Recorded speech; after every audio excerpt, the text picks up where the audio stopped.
The 2026 Honda Ridgeline TrailSport may not be the toughest looking midsize pickup, and it's definitely not the truck I'd choose for crawling over boulders. But after spending the week driving it, I think this could be the best all-around daily truck for someone who wants real pickup utility without dealing with the rough ride and heavy personality of a traditional truck. This is the Honda Ridgeline TrailSport 2026. And the two things that immediately stood out to me were how smoothly it drives and how good that naturally aspirated V6 still feels. Now, before we get going, subscribe to Dave Drives for more real-world driving impressions, walkarounds, and straightforward vehicle reviews. And before you buy anything new or used, car, truck, or SUV, visit quotes.everymandriver.com first. There's also a link below to compare real pricing in your zip code from qualified dealerships. It's all based on zip code. That's quotes.everymandriver.com. It's a free search engine used by thousands every day. Let's start with the driving experience, because this is where the Ridgeline separates itself from trucks like the Tacoma, Colorado, and Ranger. The Ridgeline uses unibody construction and a fully independent suspension. In plain English, it drives more like a comfortable crossover or SUV than a traditional body-on-frame pickup. That becomes obvious as soon as you hit broken pavement. You don't get as much bouncing, shaking, or sideways movement from the rear of the truck. The body stays controlled, the steering feels light and accurate, and the whole vehicle is easy to place on the road. Even in this TrailSport trim, with its all-terrain tires and off-road tuned suspension, the Ridgeline remains impressively smooth. It doesn't constantly remind you that you're driving a truck. That's a big deal because most owners aren't driving on trails every day. They're commuting, picking up their kids, making Costco runs, and occasionally hauling something from the hardware store. And for those jobs, the Ridgeline is extremely easy to live with. Every 2026 gets a 3.5-liter V6 producing 280 horsepower, 262 pound-feet of torque. It's connected to a 9-speed automatic and Honda's iVTM4 all-wheel drive system. The acceleration isn't explosive, but it's smooth, predictable, and strong enough. There's no waiting for a small turbocharged engine to build boost. You press the accelerator, the transmission finds the right gear, and the V6 delivers its power in a very natural way. It feels especially good when merging onto the highway or passing at highway speeds. The engine doesn't feel stressed, and the transmission generally keeps everything relaxed when you're cruising. I also like the fact that Honda still gives you a proper V6 here. In a segment moving toward smaller turbo engines and more complicated powertrains, there's something reassuringly straightforward about this setup. Now again, this is the TrailSport, so it gets a slightly more adventurous look, along with all-terrain tires, a skid plate, and an off-road tuned suspension.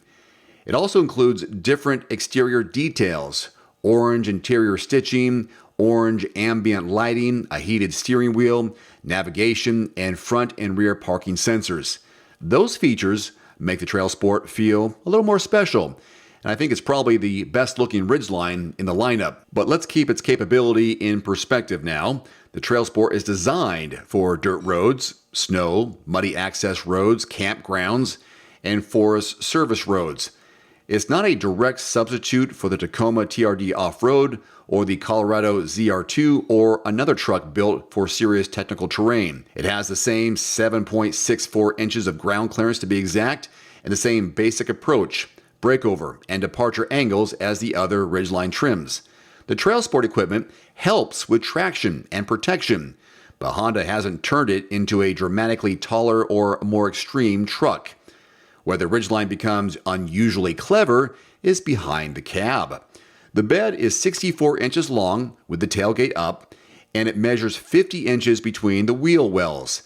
That means it can carry 4-foot wide sheets of plywood or drywall flat in the bed. Then underneath the bed floor, you have Honda's lockable 7.3 cubic foot in-bed trunk. You can use it for tools, groceries, wet gear, or anything else you don't want sliding around in the bed. It also has a drain, so some people use it as a cooler. This is the kind of feature that might sound gimmicky until you actually use it. It's quite convenient. You can keep valuable equipment hidden and locked without adding a toolbox or a bed cover. And because the bed isn't extremely high, loading heavier objects doesn't feel like an Olympic event. Now inside, the Ridgeline feels more like a comfortable Honda SUV than a work truck. Just think Honda Pilot. The front seats are supportive, visibility is good, and the controls are straightforward. The rear seat also has a flat floor, and the seat bottoms fold upward to create space for taller cargo inside the cab. The cabin technology is functional, but this is one area where the Ridgeline is beginning to show its age. The 9-inch touchscreen is easy enough to use and includes wireless Apple CarPlay and Android Auto, but it doesn't have the oversized screens or flashy graphics you find in some newer competitors. Personally, that doesn't bother me much. Everything worked. The important controls were easy to find, and I didn't have to dig through 5 menus to adjust basic functions.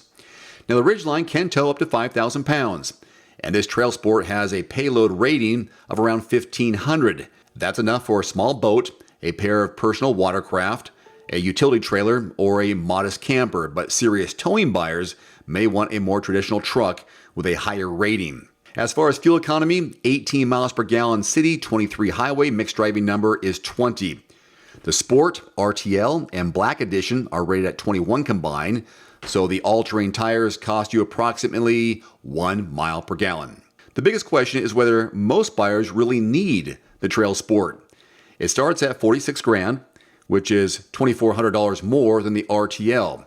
The TrailSport looks better and gives you useful equipment for rough roads, but the RTL already has leather seating, heated front seats, a moonroof, power seats, and the same V6 all-wheel drive and towing capacity. So I'd say this, the 2026 Ridgeline may be the best all-around daily driver truck in the midsize segment. So my final impression is this, the 2026 Ridgeline may be the best all-around daily driver truck in the midsize segment. Smooth, quiet, comfortable, far easier to drive every day than most traditional pickups. The V6 has good, usable power, and the all-wheel drive system is standard, and the bed contains some of the smartest storage solutions available on any truck. The TrailSport is the version to choose when your weekends regularly include dirt roads, snow, camping areas, or trailheads. But when most of your driving takes place on the pavement, I'd seriously consider saving the money and choosing the RTL instead. The Ridgeline won't appeal to every traditional truck buyer, but for someone who actually needs a truck only part of the time, that may be exactly why it works so well. Now it's time to compare real prices in your zip code from qualified dealerships by visiting that free search engine, quotes.everymandriver.com. There's also a direct link below. If you don't find what you're looking for in your zip code, change that zip code. The better deal might be one town over. That's quotes.everymandriver.com. Now let me know in the comments, would you choose the Ridgeline for its comfort and practicality, or would you still rather have a traditional body-on-frame pickup? Thanks for watching. We'll see you next time. Adios.